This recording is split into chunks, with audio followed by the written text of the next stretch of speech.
يوم تكون السماء كالفراش المبثوث আল্লাহ বলেন কিয়ামতের ঝাঁকুনি এমন হবে তোমরা দেখবা, মানুষ দেখবে পাহাড়গুলি ওয়াতাকুনুল জিবালু কালইহনিল মানফুশ, পাহাড়গুলি ধুনা তুলার মতো উঠতে থাকবে। সুবহানাল্লাহ, পাহাড়গুলি ধুনা তুলার মতো উঠতে থাকবে। এখানে অনেক কথা, আল্লাহ কেন পাহাড়ের কথা উল্লেখ করছেন? দুনিয়াতে তো আরো অনেক শক্তিশালী জিনিস ছিল, ওই সমস্ত কোনো জিনিসের কথা আল্লাহ তাআলা উল্লেখ করেন নাই। আল্লাহ পাহাড়ের কথা উল্লেখ করছেন, কেন করছেন? মুফাসসিরিনে কেরাম জবাব দিয়েছেন, দুনিয়াতে তুলা মাপার মেশিন আছে, তুলা ওজন করা যায়, কিন্তু আজও পর্যন্ত পাহাড়কে ওজন করার কোনো যন্ত্র বাইর হয় নাই। এই জন্য আল্লাহ বলেন, যেটা তোরা মাপস, তোরা যে জিনিস দিয়া মাপস, এটাই আমি তোদের সামনে পেশ করলাম। যে জিনিস এখনো পৃথিবীতে আবিষ্কার হয় নাই, পাহাড় মাপার যন্ত্র, এই পাহাড়গুলিকে এমন ওয়েট, এমন ওজনওয়ালা পাহাড়কে আমি আল্লাহ ধুনা তুলার মতো উড়াইব। সুবহানাল্লাহ। আল্লাহ পারবেন কি পারবেন না, জোরে বলেন তো? আল্লাহ ধুনা তুলার মতো পাহাড়কে উড়াইবেন। আর এটার জ্বলন্ত প্রমাণ, এখন যদি আপনারা অবিশ্বাস করেন, এই কথা যদি এখন 2026 সালে কেউ অবিশ্বাস করে, গ্রেট নাস্তিক ছাড়া সে আর কিছুই না, ঠিক কিনা জোরে বলেন?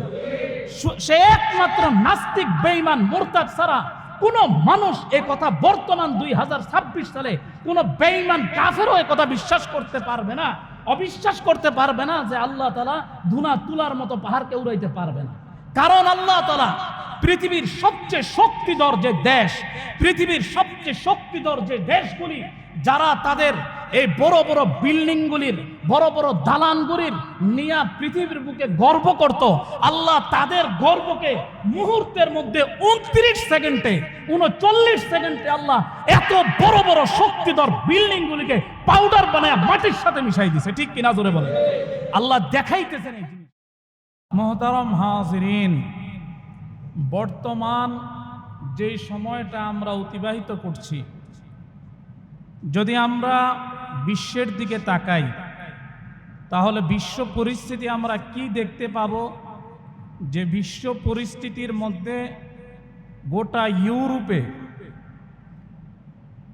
শুধু অশান্তি আর অশান্তি, পেরেশানি আর পেরেশানি। আল্লাহ পাক ইউরোপের মানুষকে পেরেশানির মধ্যে ফালায় রাখছেন। প্রচণ্ড পরিমাণ গরম, প্রচণ্ড পরিমাণে খরা, এর উপরে প্রাকৃতিক দুর্যোগ। যেই গরমের কারণে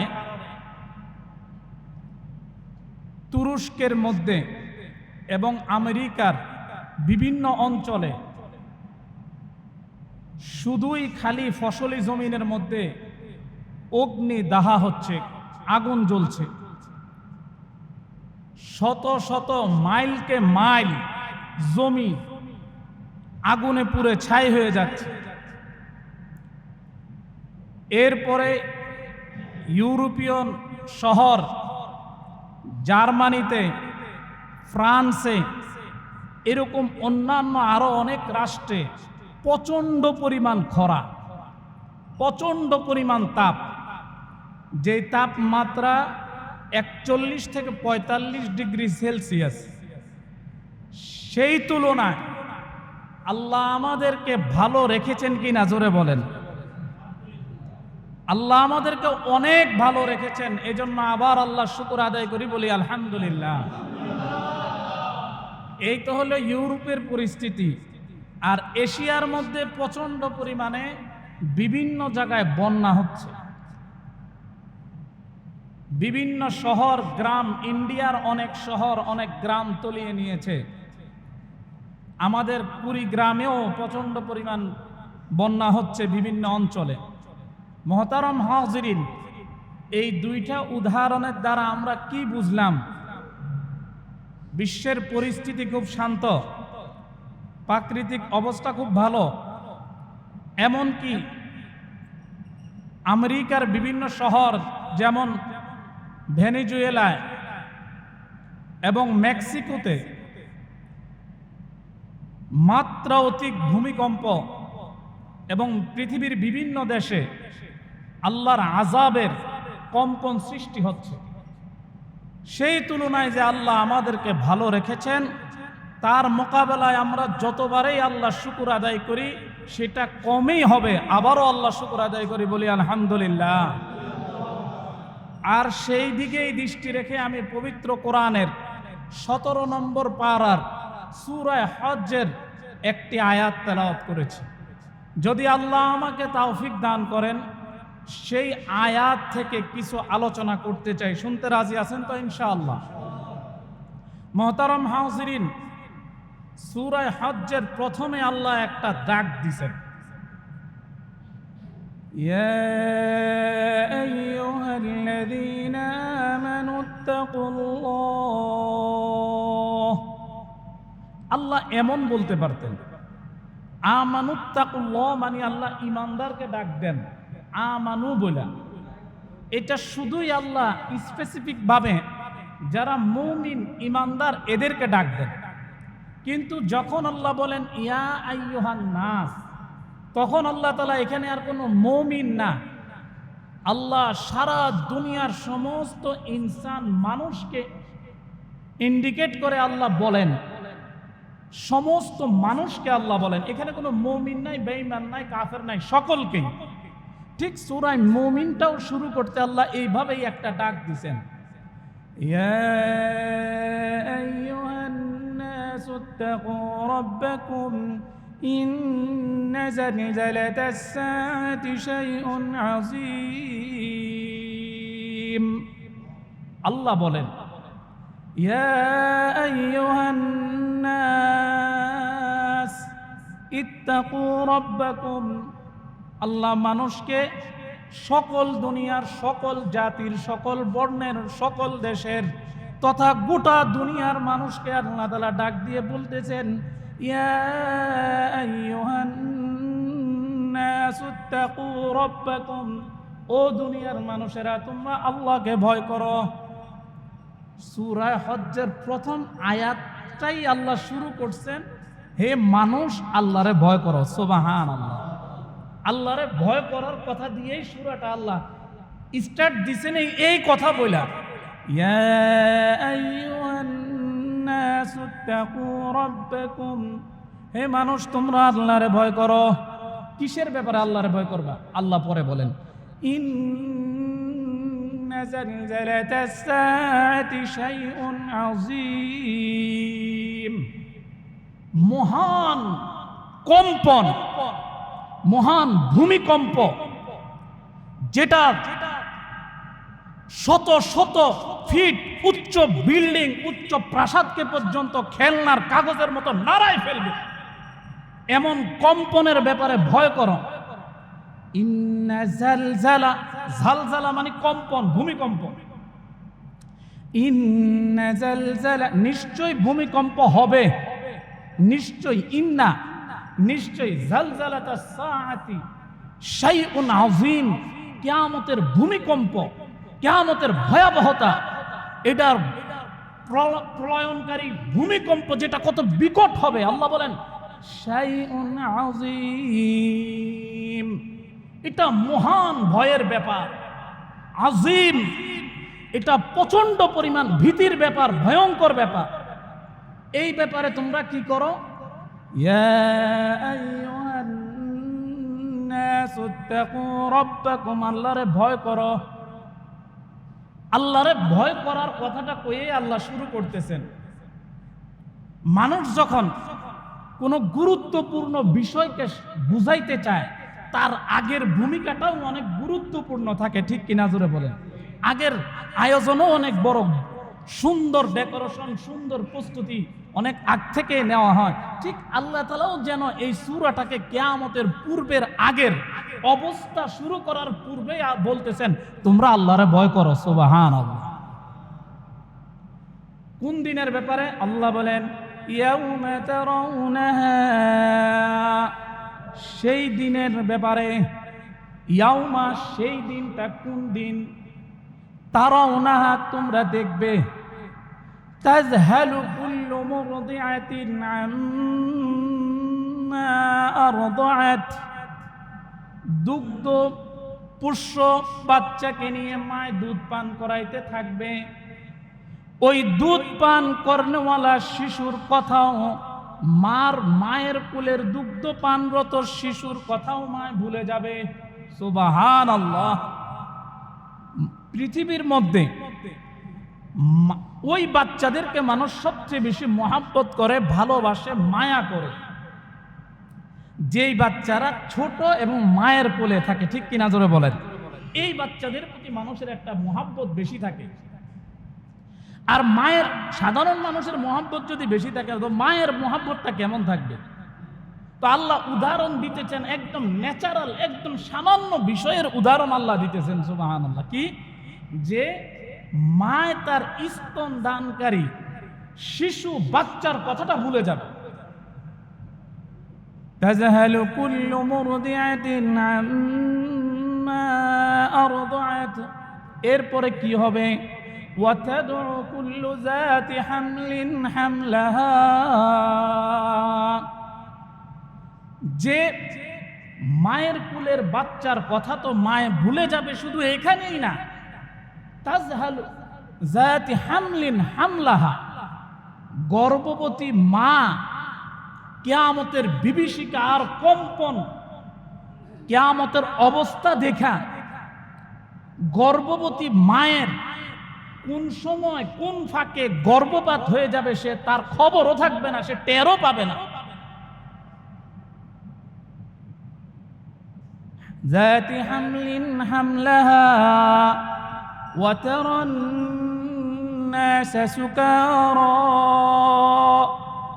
আল্লাহ বলেন তাদের অবস্থা এমন হবে, মনে হবে যে তারা মাতাল, মদ্যপান করেছে, এমন মনে হবে। আল্লাহ বলেন ওয়া তারান নাস সুকারা, এমন মনে হবে যেন তারা মাতাল, মদ্যপান করছে। পরে আল্লাহ বলেন ওমা হুম বিসুকারা, না না, তারা কেউ মাতাল থাকবে না, কেউ মদ্যপ্রিয় থাকবে না, সকলেই হুশমান থাকবে, সকলেই সুস্থ থাকবে। ওমা হুম বিসুকারা, সকলেই সঠিক থাকবে। তাহলে আল্লাহ এমন হবে কবে? এমন হবে কেন? আল্লাহ বলেন ওয়ালাকিন আযাবাল্লাহি শাদীদ, আল্লাহর আযাব যখন সচক্ষে দেখবে, আল্লাহর আযাবের ভয়ে কোলের বাচ্চার কথা ভুলে যাবে, পেটের সন্তানের কথা ভুলে যাবে, মাতাল অবস্থায় পাগলের মতো দিক বিদিক ঘুরতে থাকবে। কারণ শুধু একটাই, ওয়ালাকিন্না আযাবাল্লাহি শাদীদ, আল্লাহর আযাবের ভয়ে। এই কথাটা আপনাদের বিশ্বাস হয়নি? এই আমার বয়ানের আজকে বিষয়বস্তু হচ্ছে এটা। কিয়ামতের পূর্বের আলামত কেমন হবে, এটাই হচ্ছে আমার আজকের বয়ানের আলোচ্য বিষয়। আপনাদের কাছে এই কম্পনটা ভয়ের মনে হয়নি? আপনাদের সাউন্ডে বোঝা যায় ভয় নাই, ভয় হয় না। জোরে বলেন, ভয় হয় কি না? কম না বেশি? এই ভয়টা বেশি অনুভব করেন যারা বর্তমানে বিল্ডিং এর মধ্যে বসবাস করেন, যারা ৩-৪ তলা ফ্ল্যাট ভবনে বসবাস করেন, এদের জন্য এই ভয়টা একদম স্পষ্ট। যদি আপনি টের পাইয়া থাকেন, আর যদি টের না পান তো আল্লাহ আপনারে বাঁচাই দিছে। সুবহানাল্লাহ। শুধু এই আযাবগুলি দিয়ে আল্লাহ মানুষের কাছ থেকে কি চান, কি আল্লাহ মানুষকে বুঝাইতে চান? সামান্য একটা বিষয় দেখেন, যখন কোনো একটা কম্পন আমাদের সমাজের মধ্যে কোনোদিন কোনো একটা কম্পন নাড়া দেয়, নাড়া দেওয়ার সাথে সাথে বাড়ি ঘরের সমস্ত নারী, পুরুষ, ছেলে, মেয়ে, বড় ছোট সবাই দৌড়াইয়া লাফাইয়া সবাই বিল্ডিং এর নিচে চলে আসে। গত বছর 6.7 অথবা 5.7 মাত্রার, 6 মাত্রার যে একটা ভূমিকম্প আমাদের দেশে হয়েছিল, যে কম্পনটা এটা তো আমার নিজের চোখের দেখা। আমাদের বাড়ির 6 তলা একটা বিল্ডিং এর যত মানুষ আছে সব দৌড়াইয়া, এমনকি মহিলাদের উন্নাটুন্নাও নাই, যে যেইভাবে আসিল সব দৌড়াইয়া নিচে নামছে, সব দৌড়াইয়া নিচে নামছে। দেখি খুব ইচ্ছা করে শখে নামছে, খুশিতে নামছে। তখন বাজে সকাল 10:30 এমন সময়, 10টা 10:30, সব দৌড়াইয়া নিচে নামছে। নামার কারণ কি? যে কোনো ভয়ে আতঙ্কে। আমি বুঝাইতে চাইতেছিলাম, এই যদি দুনিয়ার একটু ঝাঁকুনি কতক্ষণ ছিল, এই ভূতত্ত্ববিদদের তথ্য অনুযায়ী 30-35 সেকেন্ড, সর্বোচ্চ কেউ বলছেন 40-45 সেকেন্ডের একটু ঝাঁকুনি, মাত্রা কত 5.67, এরকম মাত্রার একটু ঝাঁকুনিতে মানুষ দিশাহারা হয়ে গেছে। মানুষের হুঁশ নাই। উপরের মানুষগুলি দৌড়াইয়া নিচে, নিচের মানুষগুলি দৌড়াইয়া মাঠে, কোনো হুঁশ নাই। অবস্থা কি? সামান্য একটু ঝাঁকুনি। এখন প্রশ্ন অনেক আছে। এই আলোচনা যদি আমি ধারাবাহিক 2-3 সপ্তাহ আলোচনা করি, তারপরেও শেষ হবে না। মোহতারাম হাজিরিন, সামান্য একটু ঝাঁকুনি, এই ঝাঁকুনি দিয়া আল্লাহ কি বুঝাইতে চাইতেছেন? একটা প্রশ্ন। এই ঝাঁকুনির দ্বারা আল্লাহ আমাদের কাছ থেকে কি চান? 2টা প্রশ্ন। মোহতারাম হাজিরিন, যদি দুনিয়ার অবস্থাটাই আমাদের এমন হয়, সামান্য একটু ঝাঁকুনিতেই এমন হয়, আমরা তাল হারাই ফেলি, বেতালের মতো হয়ে যায়, এই ব্যাপারেই তো আল্লাহ তাআলা বলেন যে অবস্থাটা যখন কিয়ামতের হবে তখন অবস্থা কেমন হবে? আল্লাহ বলেন, ইয়াউমা তাকুনুস সামাউ কাল ফারাশিল মাবসুস, ইয়াউমা তাকুনুস সামাউ কাল ফারাশিল মাবসুস। আল্লাহ বলেন, কিয়ামতের ঝাঁকুনি এমন হবে, তোমরা দেখবা, মানুষ দেখবে, পাহাড়গুলি ওয়াতাকুনুল জিবালু কালইহনিল মানফুশ, পাহাড়গুলি ধুনা তুলার মতো উঠতে থাকবে। সুবহানাল্লাহ, পাহাড়গুলি ধুনা তুলার মতো উঠতে থাকবে। এখানে অনেক কথা, আল্লাহ কেন পাহাড়ের কথা উল্লেখ করছেন? দুনিয়াতে তো আরো অনেক শক্তিশালী জিনিস ছিল, ওই সমস্ত কোনো জিনিসের কথা আল্লাহ তাআলা উল্লেখ করেন নাই। আল্লাহ পাহাড়ের কথা উল্লেখ করছেন। কেন করছেন? মুফাসসিরিনে কেরাম জবাব দিয়েছেন, দুনিয়াতে তুলা মাপার মেশিন আছে, তুলা ওজন করা যায়, কিন্তু আজও পর্যন্ত পাহাড়কে ওজন করার কোনো যন্ত্র বাইর হয় নাই। এই জন্য আল্লাহ বলেন, যেটা তোরা যে জিনিস দিয়া মাপস, এটাই আমি তোদের সামনে পেশ করলাম। যে জিনিস এখনো পৃথিবীতে আবিষ্কার হয় নাই, পাহাড় মাপার যন্ত্র, এই পাহাড়গুলিকে এমন ওয়েট, এমন ওজনওয়ালা পাহাড়কে আমি আল্লাহ ধুনা তুলার মতো উড়াইব। সুবহানাল্লাহ। আল্লাহ পারবেন কি পারবেন না? জোরে বলেন তো। আল্লাহ ধুনা তুলার মতো পাহাড়কে উড়াইবেন।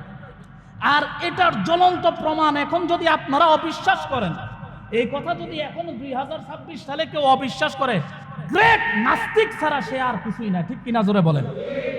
সে একমাত্র নাস্তিক, বেঈমান, মুরতাদ ছাড়া কোন মানুষ এই কথা বর্তমান 2026 সালে কোন বেঈমান কাফেরও এই কথা বিশ্বাস করতে পারবে না, অবিশ্বাস করতে পারবে না যে আল্লাহ তাআলা ধুনা তুলার মতো পাহাড়কে উড়াইতে পারবে না। কারণ আল্লাহ তাআলা পৃথিবীর সবচেয়ে শক্তিধর যে দেশ, পৃথিবীর সবচেয়ে শক্তিধর যে দেশগুলি, যারা তাদের এই বড় বড় বিল্ডিংগুলির, বড় বড় দালানগুলির নিয়ে পৃথিবীর বুকে গর্ব করত, আল্লাহ তাদের গর্বকে মুহূর্তের মধ্যে 29 সেকেন্ডে 39 সেকেন্ডে আল্লাহ এত বড় বড় শক্তিধর বিল্ডিংগুলিকে পাউডার বানায় মাটির সাথে মিশাই দিছে। ঠিক কিনা? জোরে বলে। আল্লাহ দেখাইতেছেন এই জিনিস। মেক্সিকোর ভূমিকম্প, যেটা মেক্সিকোর ভূমিকম্প মাত্র 6 মাত্রার একটা ভূমিকম্প, গত পরশু দিনের। আপনারা খবরের মধ্যে দেখবেন বিশাল ভবনটারে ডুলাইতেছে, মনে হয় যে নদীর পানির মধ্যে যেরকম ভাসমান নৌকা এদিক সেদিক করে, নড়ে চড়ে, ঠিক মেক্সিকোর মতো এত বড় উন্নত রাষ্ট্র, উন্নত প্রযুক্তি, এটা কি আমগো দেশের প্রযুক্তি? আল্লাহ যে আমগো দেশের মানুষের বাঁচায় রাখছে, এইটা আল্লাহর নির্ঘাত দয়া ছাড়া আর কিছু না। জোরে বলেন ঠিক কিনা? আবহাওয়াবিদরা, ভূতত্ত্ববিদরা বাংলাদেশের, এরা বারবার আশঙ্কা করতেছে বাংলাদেশে 9 মাত্রার একটা ভূমিকম্প হবে। 9 মাত্রা। বলেন তো, যদি 9, যেখানে 6 দশমিকের এই অবস্থা, যেখানে 7 দশমিকের এই অবস্থা, যেখানে 7.5 মাত্রায় ভেনেজুয়েলায় কিয়ামত বানাই দিছে, সাগর বানাই দিছে, পাউডার বানাইয়া মিশাই দিছে। আপনি খবরে দেখবেন যে এক একটা বিল্ডিং, আমরা যেরকম কেক কাটি, কেক স্তর স্তর কেক কাটি, এরকম কেকের মতো এরকম বিছাই দিছে। ঠিক কিনা জোরে বলেন? এরকম বিছাই দিছে ভেনেজুয়েলা, এরকম মিশাই দিছে। এখনো পর্যন্ত, আজকে 2 সপ্তাহ হয়ে যেতেছে, এখনো পর্যন্ত লাশের হদিস পাচ্ছে না। শত শত না, হাজার হাজার লাশ প্রতিদিন বাইরে হইতেছে। আর মাত্রা কত ভূমিকম্পের? মাত্র 7.5। আর আমাদের দেশের ভূতত্ত্ববিদরা আশঙ্কা করতেছে 9 মাত্রার একটা ভূমিকম্প। 9 মাত্রার ভূমিকম্প মানে কি জানেন? এই দেশটা আর দেশ থাকবে না, এই শহরটা সাগরে পরিণত হয়ে যাবে। আল্লাহ আমাদেরকে হেফাজত করেন। উচ্চ কণ্ঠে বলে আমিন। আরো জোরে বলি আমিন। এই যে যারা বাসা বাড়িতে ঘুমায় রয়েছেন, যারা বিল্ডিং করে আত্মতৃপ্তির ঢেকুর তুলতেছেন, হায় বিল্ডিং তো করে ফেলছি, হায় সম্পদ তো করে ফেলছি। সম্পদ এতদিন পর্যন্ত সম্পদ নিরাপদ ছিল, এখন আর সম্পদ নিরাপদ নাই। আমার এই কথাগুলি আপনারা কলম দিয়া কাগজে লিখে রাখতে পারেন। আমার এই একটা কথাও কোনো নিজের বানোয়াট না, নিজের ইচ্ছায় না, আপনাদেরকে ভীতি প্রদর্শন করার জন্য না। এগুলি সবগুলি কথা আল্লাহর কালামের কথা, রসুলের হাদিসের কথা। একটা কথাও এদিক সেদিক, নিজের মন গড়া একটা কথাও। আম্মাজান আয়েশা রাদিয়াল্লাহু তাআলা আনহা আল্লাহর রসুলরে প্রশ্ন করছেন, ইয়া রাসূলুল্লাহ, যদি কোনো সময় আল্লাহর কোনো আযাব আমাদের উপর আসে, ওই সময় যদি কোনো ইমানদার মুমিন দুনিয়াতে বেঁচে থাকে, এই ইমানদার মুমিনের উপরেও কি আল্লাহর আযাব আসবে? ইমানদার মুমিন ব্যক্তিরাও কি আযাবের মধ্যে পতিত হবেন? আল্লাহর রাসূল বলতেছেন, ও আয়েশা, আযাব যখন আসবে তখন পাইকারি হারে আযাব আসবে। কে ইমানদার আর কে বেঈমান, কে আল্লাহর খাস বান্দা আর কে আল্লাহর খাস গোলাম, কে আল্লাহর নাফরমান বান্দা, সেই দিকে আল্লাহ তাকাবেন না। আল্লাহ সমানভাবে আল্লাহর আযাবের মধ্যে লিপ্ত করবেন। কিন্তু আয়েশা শোনো, দুনিয়াতে তো আযাবের মধ্যে একত্রিত, একসাথে আযাবের মধ্যে পতিত হবেন, কিন্তু মৃত্যুর পরে আল্লাহ ইমানদারকে বেঈমানদের থেকে আলাদা করে ফেলবেন। সুবহানাল্লাহ। কিন্তু আমি বুঝাইতে যাচ্ছিলাম, আযাব যখন আসবে তখন কে ইমানদার আর কে বেঈমান, কে আল্লাহর খাঁটি বান্দা আর কে আল্লাহর নাফরমান বান্দা, এইদিকে আল্লাহ তাকাবেন না। আল্লাহ সমান হারে আল্লাহ আযাব দিবেন। এখনো যে আমরা আল্লাহর দিকে ফিরে আসতেছি না, আর এখনো যে আল্লাহ আমাদেরকে বাঁচায় রাখছেন। আল্লাহ রসুলের একটা হাদিস, আল্লাহ রসুল বলেন, লা তাকুমুস সাআ, কিয়ামত অতক্ষণ পর্যন্ত হবে না। লা তাকুমুস সাআ, কিয়ামত ততক্ষণ পর্যন্ত হবে না, হাত্তা ইউরফাআল ইলমি আও হাত্তা ইউকবাদাল ইলম, যতক্ষণ পর্যন্ত এই পৃথিবী থেকে ইলম উঠায়া না নেওয়া হবে, ইলম দুনিয়া থেকে উঠায় না নেওয়া হবে, ততক্ষণ পর্যন্ত কিয়ামত হবে না। সাহাবারা জিজ্ঞাসা করলেন, ইয়া রাসূলুল্লাহ, দুনিয়া থেকে ইলম উঠাই নেওয়ার অর্থ কি? এই দুনিয়া থেকে কত হুজুর থাকবে, কত আলেম থাকবে, কত মানুষ থাকবে দিনদার, তারপর ইলম কিভাবে উঠাই নিবে? হ্যাঁ, এখানেই তো প্রশ্ন। আমরা তো এখানেই ধোঁকা খাইয়া যাই। টুপি পাঞ্জাবি দেখলেই তারা হুজুর মনে করে বসে থাকি। শত শত হাজার হাজার এইরকম হুজুর থাকবে, কিন্তু খাঁটি আল্লাহর ইলম, আল্লাহর কিতাবের ইলমের নূর যে তখন মানুষের কাছে থাকবে না। খাঁটি ইলম থাকবে না, মানুষের অভাব থাকবে না, কিন্তু খাঁটি ইলম থাকবে না। ইলম আল্লাহ উঠাই নিয়ে যাবে। আল্লাহ রসুল বলতেছেন, ততক্ষণ পর্যন্ত কিয়ামত হবে না। এরপরে আবার বলেন, ওয়াতাকফুরুজ জালজালা, এবং কিয়ামতের পূর্বে পৃথিবীতে সিরিজ ভূমিকম্প হবে, যেটা বর্তমানে শুরু হয়ে গেছে সিরিজ ভূমিকম্প। কখনো এই দেশে, কখনো ওই দেশে, কখনো আরেক দেশে, কখনো আরেক দেশে, এইভাবে চলতে আছে। আপনারা যদি সারা বিশ্বের দিকে লক্ষ্য করেন, এখন সেই অবস্থাটা চলতেছে কিনা জোরে বলেন। সেই অবস্থাটা এখন আমাদের সামনে চলছে। ভেনেজুয়েলায় হইলো, এর আগে হইলো ফিলিপাইনে, এরপরে আফগানিস্তানে, এরপরে ইন্দোনেশিয়া, এরপরে মালয়েশিয়া, এরপরে আমাদের দেশে, এরপরে পাকিস্তানে প্রতিদিন খবর আসতেছে, এরপরে মেক্সিকোতে। মোহতারাম হাজিরিন, এই যে একটা সিরিজ ভূমিকম্প চলতেছে, এই সিরিজ ভূমিকম্প এটাও একটা কিয়ামতের আলামত। আমার বয়স প্রায় 37 বছর। আমার এই বয়সে আমি গত বছর এবং এই বছরে যেই পরিমাণ ভূমিকম্পর নাম শুনছি আর দেখছি, আমার বয়সে আমিই দেখি নাই। আমার থেকে ছোট বয়স যাদের, এরা কোত্থেকে দেখবে? এরপরে আমার যারা বড় আছেন, মুরব্বীরা যারা আছেন, উনারাও হয়তো ইদানিং শুনতেছেন, আগে এরকম দেখছেন অল্প, আর অনেকে হয়তো দেখেনও না। ঠিক কিনা জোরে বলেন। এই যে শুরু হয়ে গেছে, এগুলি এক একটা কিয়ামতের আলামত। এগুলি সবগুলি কিয়ামতের আলামত। এই সামান্য একটু কাঁপুনিতে আমাদের হুঁশ থাকে না, কে কোন দিক দিয়ে লাফ দিবে, কে কোন দিকে যাবে, কে কোন দিকে ঝাঁপ দিবে, একটু মিলান না হিসাবটা। কিয়ামতের যখন আল্লাহ তাআলার আযাব যখন কিয়ামতের শুরু হয়ে যাবে, কিয়ামতের পূর্বে আমরা শুনছি আমাদের উস্তাদদের কাছে, মানুষের দাঁত যেমনে নাড়ায়, দাঁত যেরকম ফালানোর আগে নড়তে থাকে, ঠিক এইরকম বড় বড় বিল্ডিংগুলির এইরকম দাঁতের মতো নাড়াইবে, এরকম দাঁতের মতো নড়তে থাকবে। এটা শুরু হয়ে গেছে। আর এটার কারণ কি সেটাও একটু পরে বলতেছি। নবীজি সাল্লাল্লাহু আলাইহি সাল্লাম বলেন, ওয়াতাকফুরুজ জালজালা, একের পর এক ভূমিকম্প হবে, সিরিজ ভূমিকম্প যেটা বর্তমানে চলতেছে, শুরু হয়ে গেছে। এরপরে নবীজি বলেন এই হাদিসের শেষাংশে, ওয়াতাকফুরুল হারাজ, খুন খারাপি বেড়ে যাবে। যে মারবে সেও জানবে না কি কারণে মারছে, কি কারণে মারতেছে, এবং যাকে মাইরা ফেলা হয়েছে সেও জানবে না সে কি কারণে মরছে। এই অবস্থা এখন চলছে কিনা জোরে বলেন। সব যা বলে গেছে সব কিছু আছে। এরপরে নবীজি বলেন, ওয়াতাকফুরুল ফিতান, একের পর এক নতুন ফিতনা আসতে থাকবে। আরে আমাদের পূর্বে যে সমস্ত মানুষগুলি চলে গেছেন, এদের কপাল কত ভালো, এরা মোবাইলের গুনাহ পায় নাই, জিনার গুনাহ পায় নাই, আরো কত গুনাহ থেকে বেঁচে গেছে। আমরা যে কি পরিমাণ গুনাহের জমানার মধ্যে আসছি।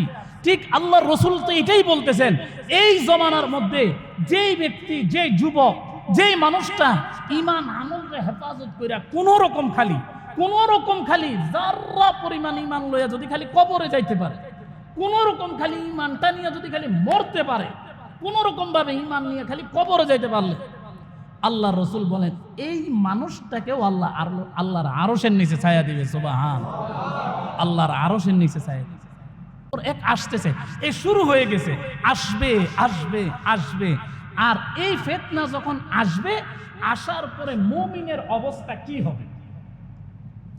আল্লাহর রাসূল বলেন এই ফিতনা যখন তোমাদের সামনে আসবে, আসার পরে যারা খাঁটি মুমিন ঈমানদার, এরা মনে মনে ভাববে এই যে একটা ফিতনা আসতেছে, মনে করেন এই যে ভূতত্ত্ববিদরা, বাংলাদেশের এই ভূতত্ত্ববিদরা যেই তথ্যটা দিচ্ছে, বাংলাদেশের ঢাকা শহরে যে কোনো মুহূর্তে 9 মাত্রার একটা ভূমিকম্প হইতে পারে, এরকম একটা সামনে আশঙ্কা আছে। আল্লাহ আমাদের সকলকে হেফাজত করুন, উচ্চ কণ্ঠে বলি আমিন, আমিন। এই যে তথ্য দিচ্ছে, এখানে ঈমানদারদের দিলে ভয়। এখন ঈমানদাররা কি করবে? ঈমানদারদের অবস্থা নবীজি হাদিসের মধ্যে বলেন, এই যখন একের পর এক ফিতনা মানুষের সামনে আসবে, ঈমানদার মুমিনরা মনে করবে হায় রে, এই ফিতনার মধ্যে হয়তো আমি শেষ হয়ে যাব, আমি মারা যাব, এই ফিতনার মধ্যে মনে হয় আমি গ্রাস হয়ে যাব। কিন্তু এই ফিতনা চলে যাবে, আবার আরেকটা ফিতনা আসবে। আবার যখন সেই ফিতনা তার সামনে আসবে, তার কাছে মনে হবে দ্বিতীয় ফিতনাটার চেয়ে প্রথম ফিতনাটা একদম ছোট। দ্বিতীয় ফিতনা থেকে, যেমন করোনার সময় আমরা মনে করছি করোনা, হাই রে করোনা আমাদেরকে শেষ করে ফেলবে, করোনা চলে গেল। এরপরে এখন নতুন করে আবার সারা বিশ্বে এই একটা অবস্থা শুরু হয়েছে। এই যে একটা অবস্থা শুরু হয়েছে, এখন মুমিনরা ভাবতেছে, মুমিন আমাদের কাছে কি মনে হইতেছে, ধরো করোনা কি একটা কোনো মহামারী হইল, ঠিক কিনা জোরে বলেন? এরকমই মনে করোনা কি, আবার আমরা করোনা কি এটা ভুলেই গেছি, ঠিক কিনা জোরে বলেন? অথচ করোনার সময় কি পরিমাণ ভয় পাইছি, মসজিদের থেকে প্রত্যেকে 3 হাত দূরে, প্রত্যেকে 3 হাত দূরে। তো আমগো এক উস্তাদ আসিল, হ্যাঁ কইছে চীনের উহান শহর থেকে যদি বাংলাদেশে করোনা আইতে পারে তাহলে 3 হাত দূরের মানুষটারে যায় কি করোনায় ধরতে পারতো না? ঠিক কিনা জোরে বলেন, আরো জোরে বলেন, ঠিক কিনা? চীনের তো যদি বাংলাদেশে এই তো 3 হাত দূরের মানুষটারা ধরতে পারতো না, পারবো। এখানে মুমিনের ঈমান হইল এই করোনা টরোনা কোনো কিছু না, আল্লাহ যদি বাঁচায় তৈলে বাঁচবো, আল্লাহ যদি মারে তৈলে মরবো। এটা হইল ঈমানদারের দিলের অবস্থা, ঠিক কিনা জোরে বলেন? আল্লাহ মুহতারাম হাজিরিন, এই জন্য আল্লাহ বলেন, এই জন্যই তো আল্লাহ তাআলা মানুষের সামনে এই সমস্ত ঘটনাগুলি আল্লাহর রাসূল বর্ণনা করছেন। যে হাদিস বলতেছিলাম যে দ্বিতীয়টা আসার পরে প্রথমটারে তুচ্ছ মনে হবে, যেমন করোনা গেছে, এটা আমাদেরকে যখন এখন যেটা চলতেছে এটা তুচ্ছ মনে হইতেছে। মুমিনের অবস্থা হইব, আল্লাহ করোনার থেকে তো বাঁচতে গেছি, এখন যেটা আসতেছে এইটার মধ্যে মনে হয় আমি শেষ হয়ে যাবো, এটার মধ্যে মনে হয় আমি শেষ হয়ে যাবো। আল্লাহ মুমিন ব্যক্তিরে এই ফিতনার থেকেও বাঁচাই দিবে, সুবহানাল্লাহ পড়েন। এখন এই ফিতনার থেকেও যখন বাঁচা যাইব, এখন দ্বিতীয় নম্বর ফিতনা যেটা আসবো, মুমিনের অবস্থা, আল্লাহ এই ফিতনাটাও মনে হয় আমি শেষ হয়ে যাব, আল্লাহ তখনও তারে বাঁচাই দিব, সুবহানাল্লাহ। কিন্তু যদি কোনো কারণে সে এই ফিতনার মধ্যে মারা যায়, ডুবা যায়, আল্লাহর রাসূল বলেন যদি খালি ঈমানটা লইয়া মরতে পারে, শুধু ঈমান, এই অবস্থায় আল্লাহ এক, আল্লাহ রাসূল যা বলছে সব সত্য, এই আল্লাহর উপরে এই ঈমানটা নিয়ে সে যদি মরতে পারে, আল্লাহ পাক তাকে জান্নাত নসিব করে দিবেন, সুবহানাল্লাহ। এই জন্য একটা কথা বলে রাখি, কথা মনে থাকে না, যখন কোনো সময় কোনো আযাব আপনাদের উপর আসে, আমরা মা গো, বাবা গো, দাদা গো, খালা গো, ফুফু গো কয়ে চিল্লাইয়া কান্নাকাটি না করে, বিলাপ না করে, দৌড়াদৌড়ি না করে যে অবস্থায় আছে, হ্যাঁ বাঁচার সুযোগ থাকলে তো আপনি দৌড় দিবেন, আপনি কি হইয়া থাকবেন? এখন না, বাঁচার সুযোগ থাকলে দৌড় দিবেন, কিন্তু বাঁচার চেষ্টা করবেন, কিন্তু মনে থাকতে হবে লা ইলাহা ইল্লাল্লাহ, আল্লাহু আকবার, আলহামদুলিল্লাহ।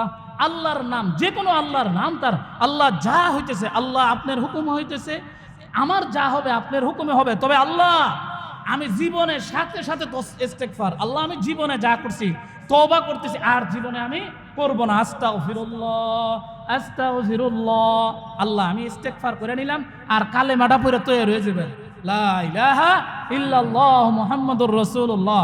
আল্লাহর রাসূল বলেন যার প্রথম কথা হবে লা ইলাহা ইল্লাল্লাহ, আর জীবনের শেষ কথা হবে লা ইলাহা ইল্লাল্লাহ, এই লোকটা যদি দুনিয়াতে 1000 বছরও পয়সা থাকে, এই মধ্যবর্তী সময় সম্পর্কে আল্লাহ তারে জিগাইবেন না, সুবহান। তো এই জন্য এই বর্তমান এগুলি আমাদের প্রস্তুত হওয়া দরকার, ঠিক কিনা জোরে বলেন? এই আল্লাহর রাসূল বলেন এই একটা সময় যখন এই ফিতনার সময় আসবে, তো অবস্থাটা এমন হবে, মুমিন ব্যক্তি কি করবে সেখানে? মুমিন ব্যক্তি এই যে একের পর এক আযাব আসতেছে, এটা দেখে সে ঈমান আমল ঠিক করবে।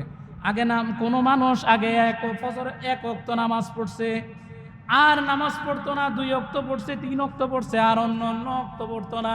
যখন আল্লাহর আযাব শুরু হয়ে গেছে, সে তওবা করছে, আল্লাহ না জানি এই আযাব আমার উপর আসে, এই জন্য সে তওবা করছে, আল্লাহ আমি আর ফজরও ছাড়বো না, যোহরও ছাড়বো না, আসরও ছাড়বো না, মাগরিবও ছাড়বো না, এশাও ছাড়বো না।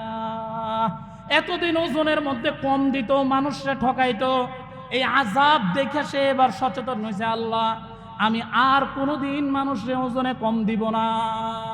মুহতারাম হাজিরিন, আল্লাহ যে আযাব দেন, আযাব দেওয়ার প্রত্যেকটা গুনাহ এমন পাওয়ার সম্পূর্ণ, প্রত্যেকটা ব্যক্তির প্রত্যেকটা গুনাহ এমন ক্ষমতা সম্পূর্ণ যে একটা গুনার কারণে আল্লাহর আযাব আসার জন্য যথেষ্ট। কিন্তু আল্লাহ কি বলেন? ওয়ামা আসাবাকুম মিন মুসিবাতিন ফাবিমা কাসাবাত আইদিকুম ওয়া ইয়াফু আন কাসীর। আল্লাহ বলেন, বান্দা দুনিয়াতে যত আযাব আসে, যত গজব আসে, যতই আযাব গজব, ভূমিকম্প, জলোচ্ছ্বাস, অগ্নিগিরি উৎপাত হওয়া, আগুন ধরা, খরা, অতিবৃষ্টি, অনাবৃষ্টি, এই সব কিছু বান্দা তোদের হাতের কামাই, তোদের গুনাহের কারণে আসে। কিন্তু আল্লাহ বলেন ওয়ায়াফু আন কাসীর, আমি আল্লাহ সবগুলি ধরি না, অধিকাংশ ক্ষমা করে দেই। আবার বলেন সুবহানাল্লাহ, একসাথে বলেন। আল্লাহ বলেন ওয়ায়াফু আন কাসীর, অধিকাংশই আমি আল্লাহ ক্ষমা করে দেই, আমি ধরি না। আল্লাহ যদি প্রতি কদমে কদমে ধরতো, আল্লাহ এক হাদিসের মধ্যে বলেন যদি খালি আমি দুনিয়ার দিকে ফিরা তাকাইতাম তো দুনিয়ার কোনো কাফের মুশরিক এক ঢুক পানি পান করার সাহস থাকতো না, ক্ষমতা থাকতো এক ঢুক। আল্লাহ তাকান না, দুনিয়ার কোনো দাম আল্লাহর কাছে নাই, এই জন্য দুনিয়ার দিকে আল্লাহ তাকান না। আল্লাহ বলেন ওয়ায়াফু আন কাসীর, তোমাদের অধিকাংশ গুনাহ আমি ক্ষমা করে দেই। আল্লাহ ক্ষমা, প্রত্যেকটা আল্লাহ ক্ষমা করে দেন। আল্লাহ যদি ধরতেন চলার মতো উপায় আমাদের ছিল না। এই জন্য মুমিন যিনি, কথা আমার বুঝতেছেন, যিনি মুমিন উনি এখন থেকে সতর্ক হয়ে যাবেন। এখন থেকে অ্যালার্ট, রেড সিগন্যাল চলতেছে, রেড অ্যালার্ট চলতেছে। এখন সতর্ক হওয়ার সময়। এখন গাফেল থাকবেন তো বেঈমান অবস্থায় যাবেন না। ভয়াবহ সময় আসতেছে, ছেলের জন্য ভয়াবহ, মেয়ের জন্য ভয়াবহ। ইমানদার যিনি তার চোখে ঘুম নাই, ইমানদার যিনি তার চোখে ঘুম নাই। আযাব কখন আমার উপর আসে, আযাব কখন আমার উপর আসে। এই সারা দুনিয়ার সমস্ত মানুষগুলি ফুটবল খেলায় মত্ত, আর ঠিক আল্লাহর আযাব, এটা তো বুঝার মতো ওই রকম এহসাস, মেধা লাগবে তো, এটা বুঝার মতো তো চোখ লাগবে। আল্লাহ নিজেই বলেন কাইফা তাকফুরুনা বিল্লাহি ওয়া কুনতুম আমওয়াতান ফাআহইয়াকুম সুম্মা ইউমীতুকুম। আল্লাহ বলেন কিভাবে তোমরা আল্লাহরে অস্বীকার করো। আল্লাহ নিজেই বলেন। হ্যাঁ, মানুষ বলে না উপকার করে, এই তুই আমার উপকারের কথা ভুলে গেলি, তোর মনে নাই তুই যে 10 টাকা দিয়ে বাজার করবি এতটুকু ক্ষমতা নাই, ক্ষমতা ছিল না, আমি না তোর সংসার চালাইছি। ঠিক কিনা জোরে বলেন? মানুষ এ কথা বলে না, আমি তোর সংসার চালাইছি, তোর ছেলে বিয়ে দিয়ে দিছি, মেয়ে বিয়ে দিয়ে দিছি, আজকে আমার কারণে তুই এখানে। এটা যদি মানুষ বলতে পারে তো আল্লাহ কেন এই কথা বলতে পারবে না? এই মানুষ, তুই কি আমার ভুলে গেলি? ঠিক কিনা জোরে বলেন? এটা যদি মানুষে বলতে পারে, মানুষের ভাষা এটা হয়, তো আল্লাহর ভাষাটা কত কঠিন হওয়ার কথা। কিন্তু আল্লাহ কঠিন বলেন না। আল্লাহ বলেন কাইফা তাকফুরুনা বিল্লাহি ওয়া কুনতুম আমওয়াতান ফাআহইয়াকুম সুম্মা ইউমীতুকুম সুম্মা ইউহয়ীকুম সুম্মা ইলাইহি তুরজাউন। আল্লাহ বলেন বান্দা তুই কেমনে অস্বীকার করস? তোর তো এক সময় কোনো বস্তুই ছিল না, উল্লেখযোগ্য তোর কোনো অস্তিত্বই ছিল না। আমওয়াতা, আমি আল্লাহ তোরে মৃত্যু দেই। আমওয়াতান ফাআহইয়াকুম, তোরে জীবন দিই। সুম্মা ইউমীতুকুম, এরপরে আমি মৃত্যু দিব। সুম্মা ইউমীতুকুম সুম্মা ইউহয়ীকুম, এরপরে আমি আবার জীবিত করব। এরপরে আল্লাহ বলেন সর্বশেষ সুম্মা ইলাইহি তুরজাউন, আবার আমার কাছেই ফিরে আস, আবার আমার কাছেই ফিরে আস।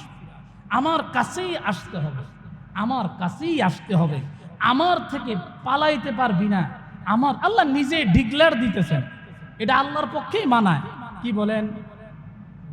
আল্লাহ বলেন ইয়া মা'শারাল জিন্নি ওয়াল ইনসি ইন ইসতাতা'তুম আন তানফুযু মিন আকতারিস সামাওয়াতি ওয়াল আরদি ফানফুযু লা তানফুযুনা ইল্লা বিসুলতান।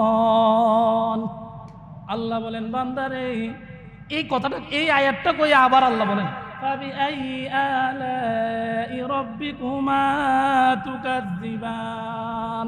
কেমনে করবি অস্বীকার? পারবি? যা, যদি ক্ষমতা থাকে আমার এই পৃথিবীর এই পুরা এরিয়া সাইডে তুই বাইরে হয়ে যায়। এমন কোন জায়গা আছে যে জায়গায় আমি দেখি না? বাইরে হয়ে যায়, আছে নাই?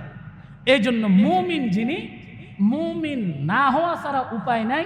যিনি মুমিন, আল্লাহর এত সব আযাব দেখা সে মনে করবে আল্লাহ আমার সময় শেষ, রেড সিগন্যাল চলতেছে, আমাকে সংশোধন হতে হবে, আমাকে সংশোধন হতে হবে, ফিরে আসতে হবে। নূহ আলাইহিস সালামের নাম আপনারা শুনছেন। নূহ আলাইহিস সালামের ঘটনা কোরআনের সূরা নূহের মধ্যে আছে। নূহ আলাইহিস সালামের জাতির উপর 4টা বড় বড় আযাব আসছিল। এর মধ্যে একটা আযাব হলো 40 বছর পর্যন্ত নূহ আলাইহিস সালামের জাতির উপর আল্লাহ বৃষ্টি দেন নাই। অনাবৃষ্টিতে 40 বছর কাটাইছে, অনাবৃষ্টিতে। 1 বছর বৃষ্টি না হলে আমরা কি অবস্থা করি? ইস্তিসকার নামাজ, কত দান সদকা খয়রাত, ঠিক কিনা জোরে বলেন। এরকম 40 বছর বৃষ্টি হয় না। মুসা নূহ আলাইহিস সালামের জাতিরা যায়, নূহ আলাইহিস সালামের জাতিরা এবার সিদ্ধান্ত নিল, আল্লাহ আমাদেরকে 40 বছর পর্যন্ত বৃষ্টি দিতেছে না, হায় রে আমাদের কি উপায়, না জানি আল্লাহ নিশ্চয়ই আমাদের উপর রাগ হয়েছে, চলো আমরা নবী নূহের কাছে যাই। নূহ আলাইহিস সালামের সমস্ত জাতিরা নূহ আলাইহিস সালামের কাছে আসছে, আয়েশা বলতেছে, ও নূহ, আমরা অন্যায় করছি, অপরাধ করছি, একটু আল্লাহর কাছে দোয়া করেন, আল্লাহ যেন আমাদের কাছ থেকে এই আযাবটা সরায় নেয়, আল্লাহ কোন কারণে আমাদেরকে মাফ করে দিবে, একটু আল্লাহরে জিজ্ঞান। নূহ আলাইহিস সালাম আল্লাহর কাছে জিজ্ঞাসেন, আল্লাহ কোরআনে আয়াত নাজিল করছেন, ফাকুল তুস্তাগফিরু রাব্বাকুম ইন্নাহু কানা গাফফারা। ও নূহ, আপনি আপনার জাতিকে জানাই দেন তারা যাতে আমার কাছে ইস্তেগফার করে, আস্তাগফিরুল্লাহ আস্তাগফিরুল্লাহ আস্তাগফিরুল্লাহ, তারা যদি তওবা করে আর গুনাহ করবে না।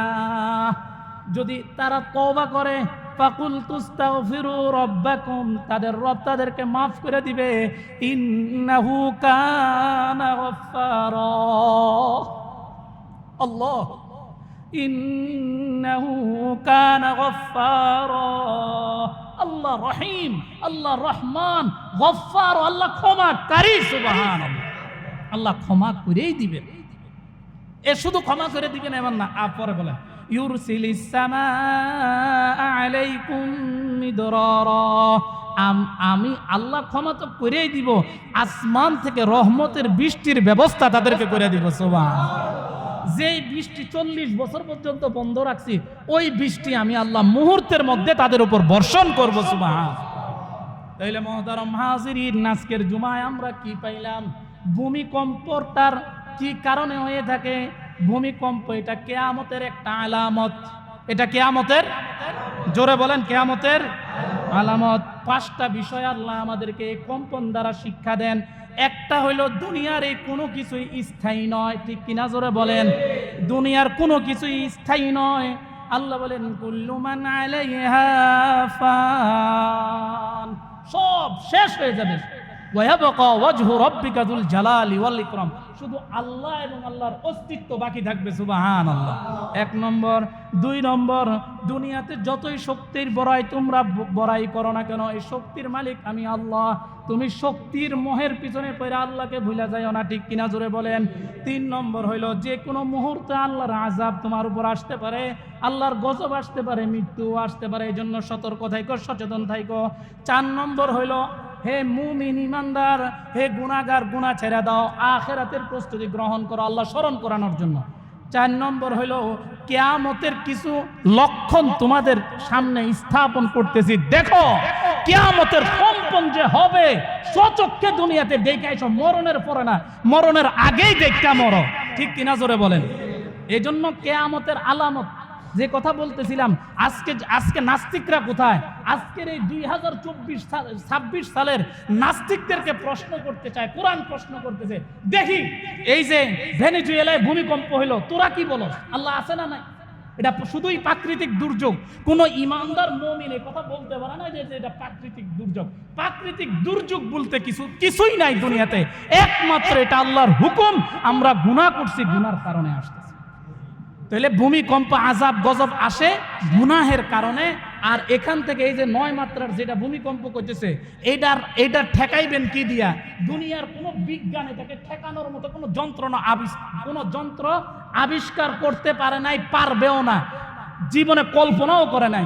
এইটার থেকে বাঁচার, বাংলাদেশের 9 মাত্রার ভূমিকম্প থেকে বাঁচার একমাত্র ওষুধ, একমাত্র মেডিসিন, সেটা হইল সবাই রাষ্ট্রীয়ভাবে আল্লাহর কাছে তওবা করা। আমাদের দেশের সরকারের এই কথা ঘোষণা করা দরকার যে এই আমার দেশের জনগণেরা সবাই আল্লাহর কাছে তওবা করেন, যাতে আমাদের এই দেশের উপরে আযাব না আসে, এটা রাষ্ট্রপ্রধানের জন্য দায়িত্ব। যদি সে সেই দায়িত্ব পালন করে তাহলে তো সে তার দায়িত্ব থেকে সে মুক্তি পাবে, আর নাহলে সেও ঠেকা থাকবে। আর আমরা যে মসজিদের যারা খতিবরা আছি, আমরা যে আপনাদেরকে বলতেছি, ইমাম হিসাবে আমাদের দায়িত্ব এই কথা স্মরণ করাই দেওয়া। শুধু ইমাম না, আপনার কলিজার ভাই হিসাবেও, একজন আলেম হিসাবেও এই কথা জানাই দেওয়া দরকার। ও ভাই, যে গুনাহ দুনিয়াতে হইতেছে, এই গুনাহের কারণে আযাব আসতেছে। এজন্য আমরা ইনশাআল্লাহ গুনাহের থেকে তওবা করব। এই আযাবকে রক্ষা করার একমাত্র উপায় কি? আল্লাহর কাছে তওবা করা। কি করা ভাই? আল্লাহর কাছে তওবা করা। আল্লাহ, এতদিন আমরা যত গুনাহ করছি সমস্ত, দেখেন একটা গুনাহ এমন আমরা করতেছি, 2-3টা গুনাহের কারণে আযাব আসে। এক বেহায়াপনা, বেহায়াপনা কি পরিমাণ বাড়ছে। জিনা, আজকে রাস্তা ঘাটে জিনা, ধর্ষণ, চুরি, ডাকাতি কেমন ভাবে বাড়ছে। এরপরে দেখেন ওজনে কম দেওয়াটা এটা মনে হয় একেবারে পেশা, একেবারে ন্যাচারাল বিষয় হয়ে গেছে। এই কারণে আল্লাহর আযাবগুলিরে আল্লাহর একেবারে টাইনা নিয়ে আসতেছে। এগুলি বিদ্যুৎ গতিতে আল্লাহর আযাবরে নিয়ে আসে। এই জন্য মুহতারাম হাজিরিন, অনেক কথা আসিল, ছুটা মুটা গেছে, ভুল হইলে মাফ করে দিয়েন। তো এই জন্য আল্লাহর কাছে আমরা তওবা করব, গুনাহ করব না। নামাজির আগে যে পরিমাণ নামাজ পড়তাম, ছাড়তাম, সবগুলি বাদ দিয়ে এখন নামাজ পড়ার আরো বাড়াই দিব। ঠিক আছে তো ইনশাআল্লাহ? আস্তে আস্তে আল্লাহর দিকে ফিরে আসবো। আর ফিরে আসার জন্য এগুলি আল্লাহ আমাদেরকে সতর্ক সংকেত দিচ্ছেন। আল্লাহ তাআলা আমাদেরকে বুঝার এবং আমল করার তৌফিক দান করুন।